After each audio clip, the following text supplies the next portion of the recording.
This is the Insider's Guide to Real Estate. I'm Victor Normand, and I'm your host. Today we go inside real estate investment. My guest is Jarod Bloom, who is a principal at Sechrest and Bloom, a certified public accountants in Acton. Please join me in welcoming Jarod to our program.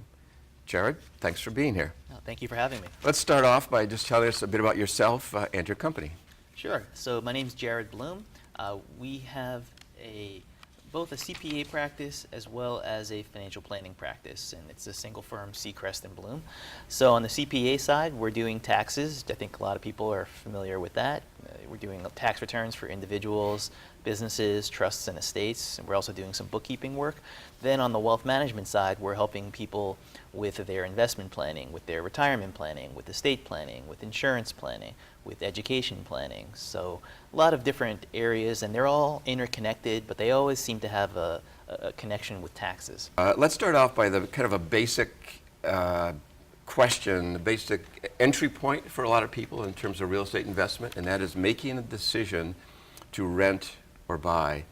Often you can go online and find these calculators where you enter 4 or 5 pieces of information and it gives you an answer. Yes, you should rent or buy.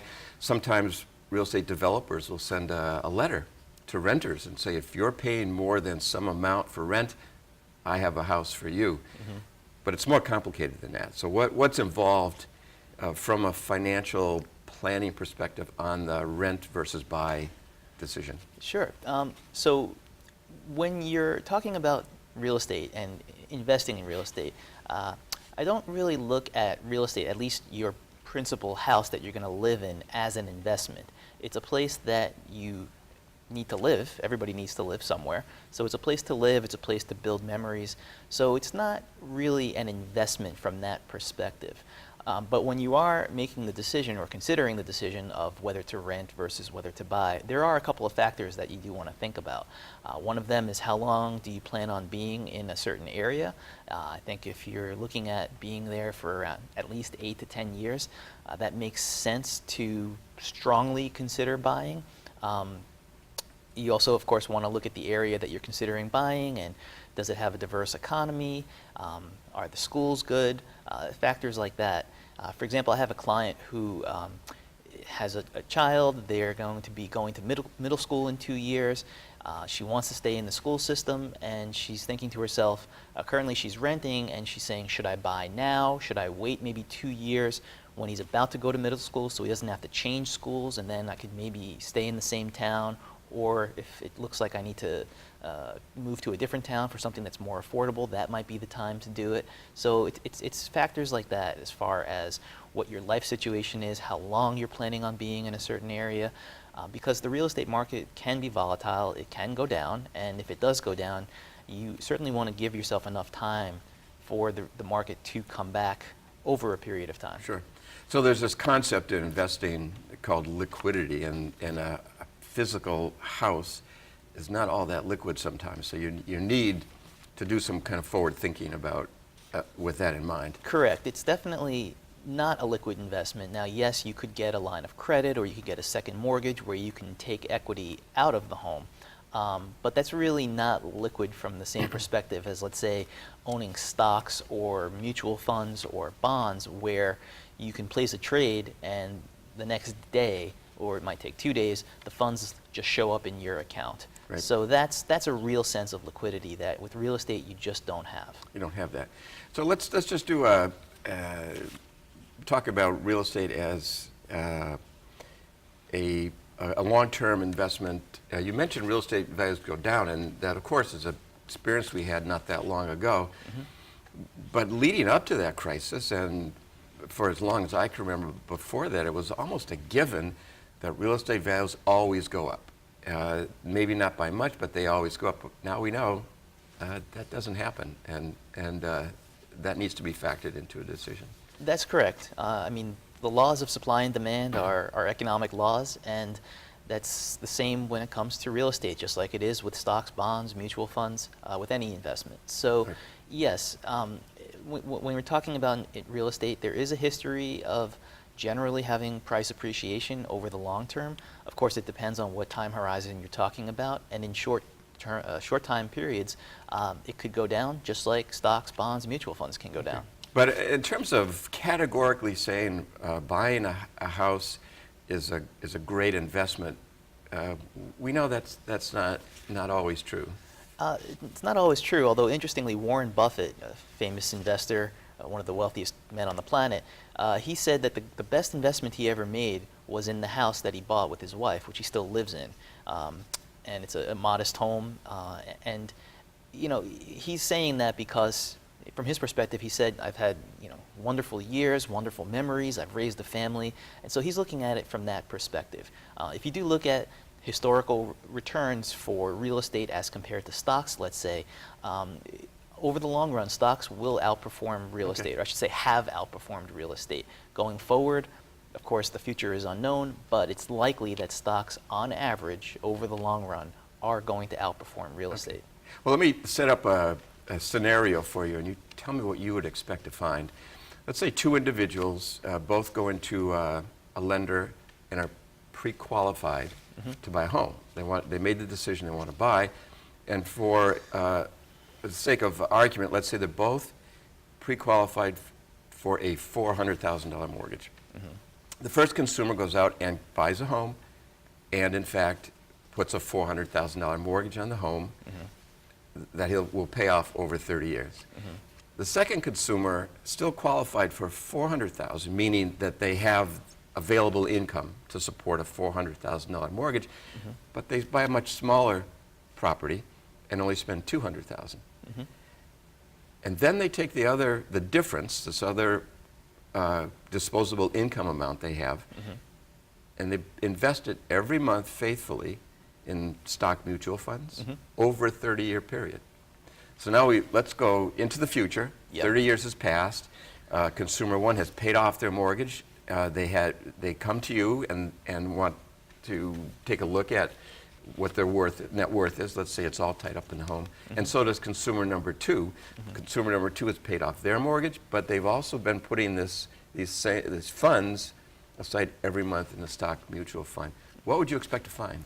Well, of course, who knows what the future is. Past performance is no guarantee of future results. However, that being said, I would say consumer two is likely going to be ahead as far as having 30 years worth of investment returns in the equity markets versus that same 30 years in just one real estate market, your house. So real estate markets as a whole might even be up, but of course it depends now on what your specific real estate market is.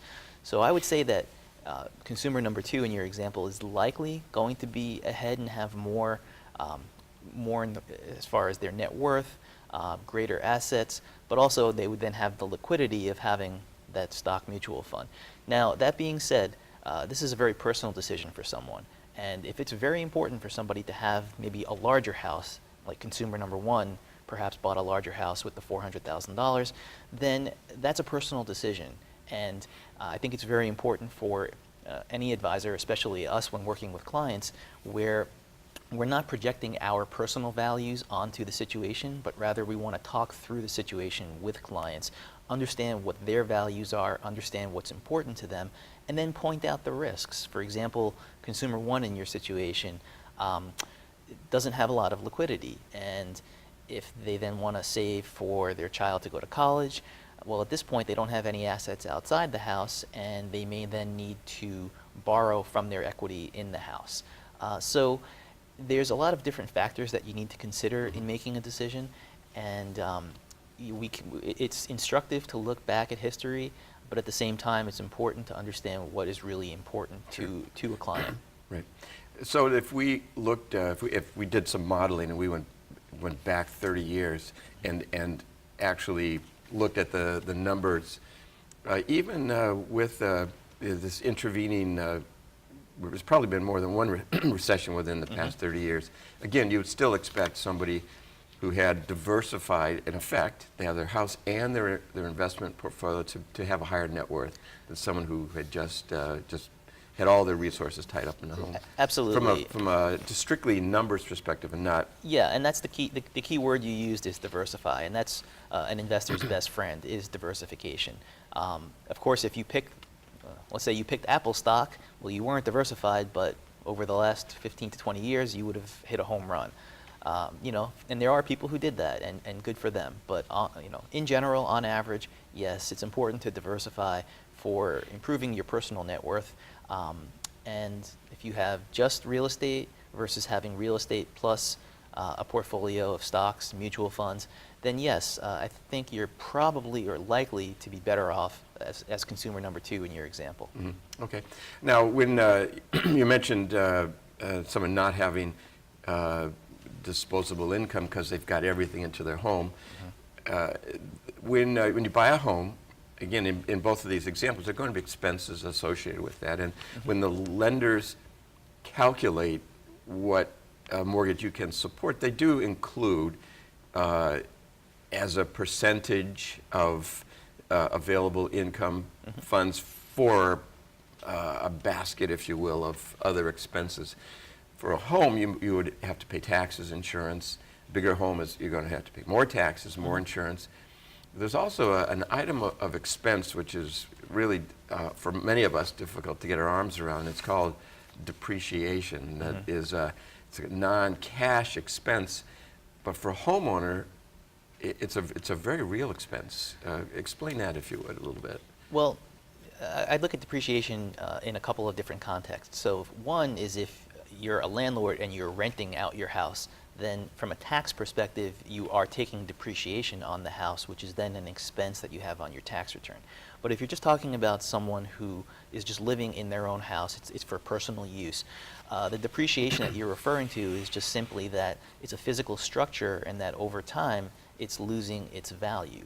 And then there's maintenance that you need to do periodically to continue to keep the house going. So it can be a bit of an unknown, although you can use averages as to, well, what are your specific maintenance expenses going to be for a certain property. So when you're talking about real estate as an investment, whether it's a personal house or as an investment real estate, you know, you definitely need to take that into account. Now, when we talk about other investments like stocks, bonds, mutual funds, those are investments, they don't require any maintenance. Right. So there is no concept of depreciation for those kinds of investments. Okay. But as a simple example, a homeowner, if you had even if you bought a brand new home and you had a 30-year mortgage, you can expect at some point during the life of that mortgage you're going to need to replace the roof on the home. Sure. And that's a situation where consumers, not too many of us put aside money in anticipation of that, but rather when it occurs, then we look for available resources, which could include refinancing the house or drawing equity in some fashion out of it. Correct. To do that. I would say as a rule of thumb, and you can go online and look up different rules of thumb, but one rule of thumb is to expect approximately 4% of the purchase price of the house. Expect that amount in annual maintenance. Now, something like a roof, which is something that might have to be fixed once every 10 years or 15 years, or replaced once every 10 years or 15 years, you know, that's going to be more than that regular 4%. When clients are working with us, we have some financial planning software where we set up goals such as these big one-time cash expenditures for things like a new roof or redoing your kitchen or doing a major renovation project. So yes, it's important to keep that in mind when looking at somebody's overall financial plan. Okay. All right, so now let's talk a little, let's expand the conversation a bit. Let's talk about someone who has a home, their income has grown, they can easily support the mortgage. Now they come to you and they say, okay, Jarod, what I'd really like to do is I'd like to invest in real estate. I've looked at some properties in cities not far from here, and I think I'd like to buy some real estate and rent it out, and I think that's a great investment. What kinds of things would you bring to their attention that they might not be considering when making that kind of a decision? Yep. So that's something where, again, we don't want to be imposing our values when talking to a client. So we really want to understand what's driving the decision. Are they somebody that really enjoys working on houses? they enjoy, or not enjoy, but they're competent about if something breaks, they're able to fix it because they're very handy. So it's factors like that which we really want to speak to the client to make sure that they understand that these are real issues that can and of course do happen. Now, from an investment perspective, as you pointed out, again, I'm going to say that equities, stocks, over the long run are going to outperform real estate. So when having this conversation with a client, what I want to do is talk to them and say, strictly from an investment standpoint, you're probably going to be better off if you didn't invest in real estate, but you invested in stocks or equities or mutual funds. That's kind of a little bit of a separate discussion there. But again, on average, this is something that historically is shown that equities are going to outperform. So you really want to understand where a client is coming and make sure that they understand the risks. Another significant risk, especially here in Massachusetts, is when you're a landlord, the laws in Massachusetts are very leaning toward being more friendly to the tenant than the landlord. Now, I'm not an attorney, but we recommend that you speak with an attorney that specializes in real estate. And we have some attorneys who we work with that we can refer to our clients for that. But I think that's really crucial because if you're relying on the income from having a tenant in a property, especially if you have a mortgage on that property, you still have to make those mortgage payments. And then if a tenant decides that they're not going to pay you for whatever reason, well, now you have a serious cash flow problem. And this is something that, again, we're talking about diversification is the best friend of an investor. If you're buying stocks or mutual funds, you can buy thousands of stocks in the form of a mutual fund. You have diversification. If you're buying an investment property, you have one property, and so now your investment is very much concentrated into this one property. So in terms of investment property, someone who's come to you and said, look, Jarod, I've ran the numbers, and look at all the spreadsheets I've done. I've spent weeks and weeks doing this, and I think I'm ready to move. That's all good, and that's all important that they've done it, but then you have to bring them into the real world, which includes things, as you've mentioned, whether they're going to be maintenance requirements. Are you handy? Are you able to do that? If not, have you factored in funds in your spreadsheet to hire somebody to do that? And again, the laws and what do you know about tenant selection?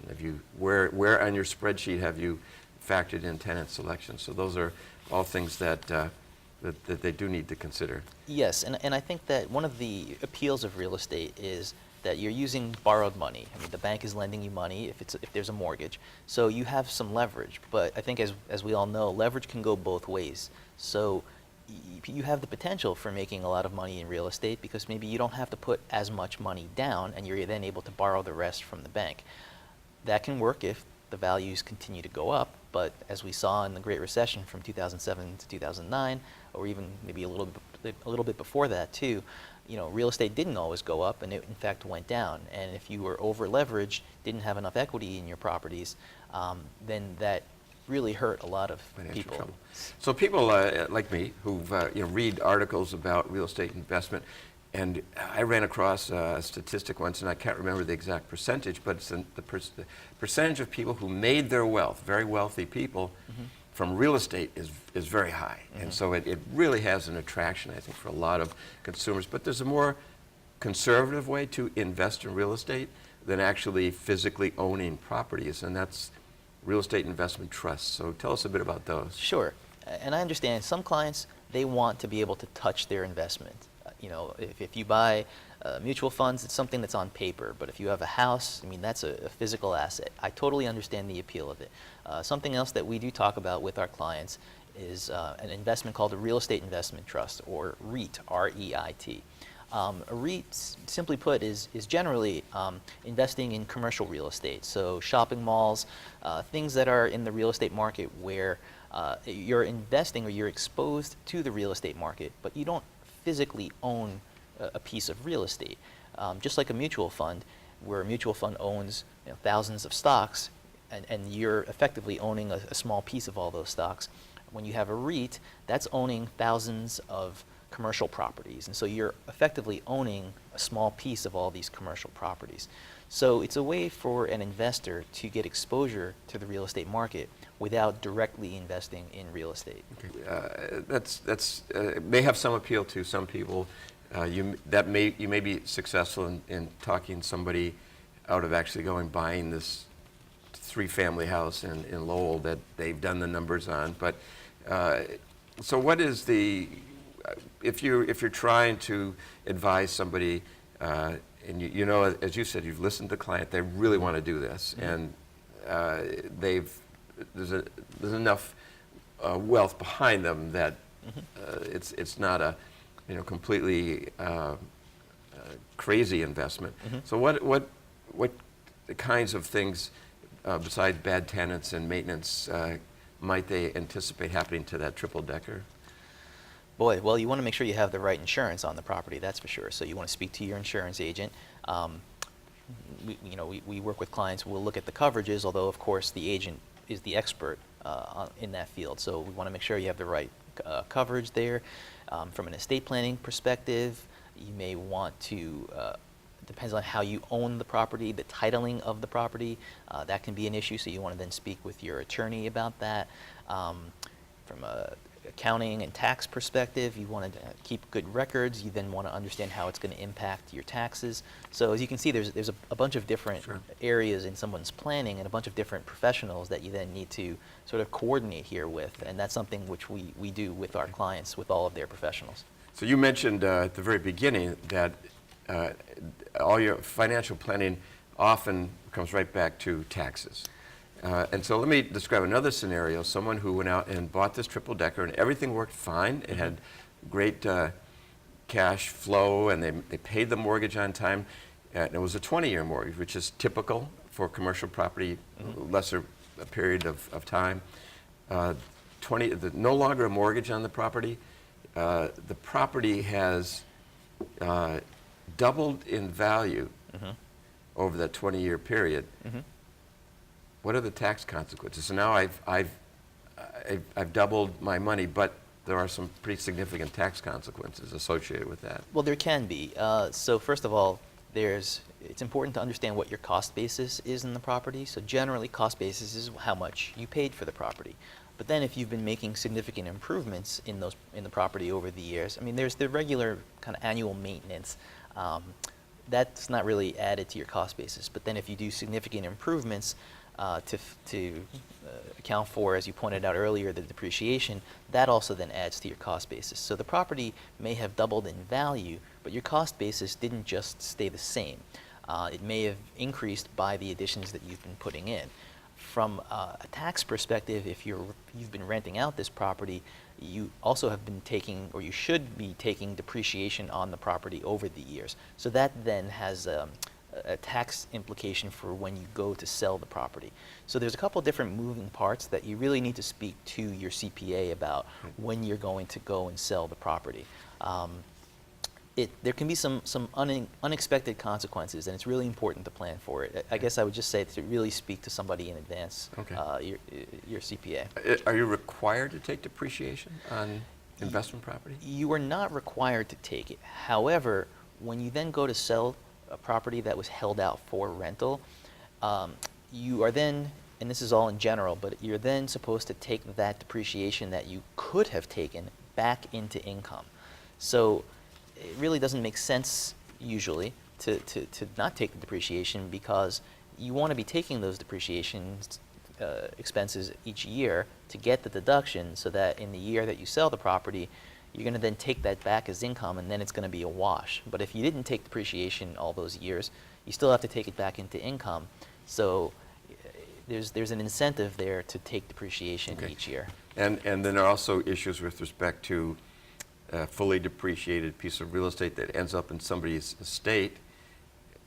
But right now, there's a stepped up basis. I know that's kind of a insider's term, but so again, now this is talking about real estate planning that's connected to your estate planning. So when someone passes away, generally the value of an asset that then the next generation inherits gets a step up in basis. And what that means is they might have paid, let's say, $100,000 for the property, but now 20 years later it's worth $400,000. Well, the person who's receiving it, their new cost basis in the property is no longer that 100,000 from 20 years ago, but it's now the 400,000, which is the value at date of death in general. So there's coordination that should be done with your estate planning when it comes to your investments, when it comes to your real estate.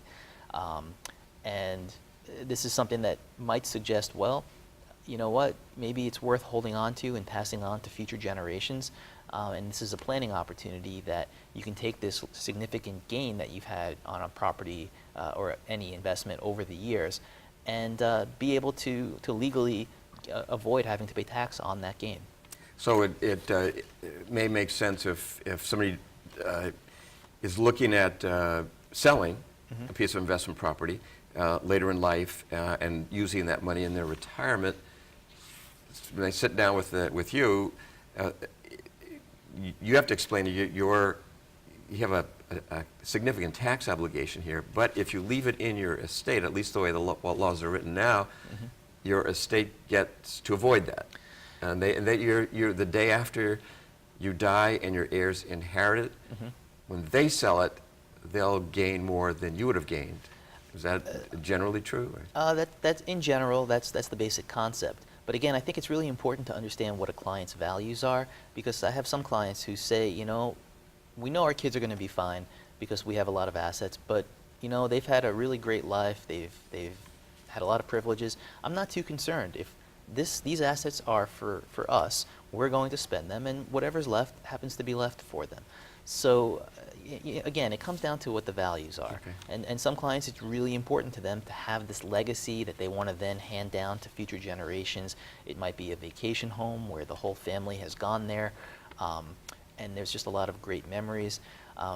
One concern about that, when talking about vacation homes, can be it can be challenging with the family, because you know, you might want to pass this to the next generation, and sometimes, and we've seen this with clients, maybe in the next generation, one child is very successful, another child maybe isn't so successful, or one child has more money than the other, and now there's a piece of property that the children are who they own, they want to then use, but maybe one child can financially support the property more than the other, and now there's a sense of fairness involved.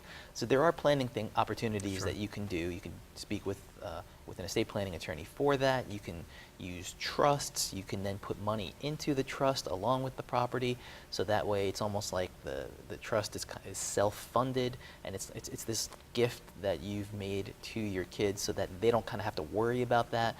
You've taken care of it for them. So again, you really want to speak to an estate planning attorney about that. And you don't want to be in a situation where your intention is to pass along this vacation home to your children only because of their financial circumstances. They're forced to sell it, because that's the only, you can't divide up the house, but you certainly can divide up the cash after a sale.